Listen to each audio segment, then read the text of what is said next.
Hi guys, ngayon naman i-share ko naman sa inyo kung paano ninyo ma-withdraw yung TikTok earnings ninyo gamit ang GCash. Ngayon, open nyo lang yung TikTok apps ninyo. Then dito sa pinakababa sa right side, profile, click nyo yung profile. Dito makikita nyo na agad yung note sign na color yellow. Click nyo lang yan. Pagka-click nyo yan, makikita nyo na agad dito yung withdraw. So, ayan guys, ito yung kinita ko dito sa TikTok Rewards, 604.4 pesos. So, ngayon, withdraw na natin yan. Click natin yung withdraw. Then, dito, ito yung minimum withdrawal ni TikTok, 3 pesos, 500, 1,000, at saka 3,000 pesos. Dito naman sa mobile top up sa baba, so pwede kayong makapag-load dito, a minimum of 5 pesos. So pag top up naman, lagay nyo lang yung cellphone number nyo dyan. Dito naman sa withdraw cash, so dito guys pala, may naka-enroll na akong Paymaya account. So dahil ang tutorial na ito is paano natin ma-withdraw yung ating earnings sa TikTok Rewards gamit ang GCash.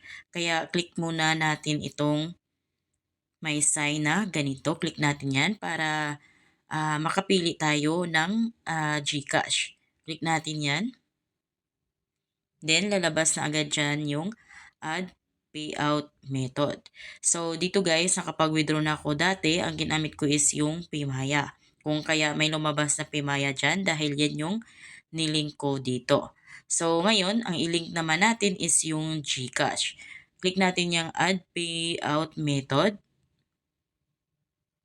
Dito, halimbawa gusto nyo bank yung i-enroll ninyo, so bank yung i-click ninyo. Ngayon, dito GCash yung, so click na natin tong GCash. Then dito, lagay lang natin yung cellphone number natin sa GCash. After nyo malagay yung GCash number ninyo, so double check, triple check nyo yung GCash number ninyo dahil pag once yan is mali, is hindi nyo na makuha yung pera ninyo dito. Then, pag halimbawa naman gusto nyo iset as primary account yung GCash ninyo, click nyo lang ito. So, dahil may Paymaya account ako guys, kung kaya may nakalagay na set as primary account. So, click natin yan kung gusto natin dyan tayo magka-cash out lagi ng ating earnings. So, ngayon, click na natin itong submit.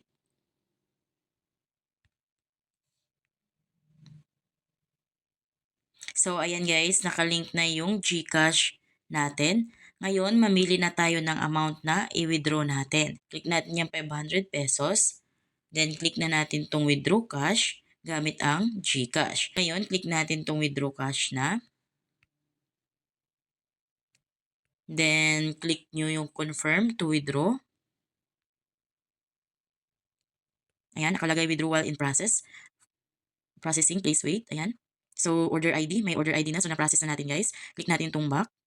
Ayan guys, nakalagay is 104.4 na lang yung natira kong earnings dito sa TikTok Rewards. Ayan, so ito na lang yung natira kong earnings.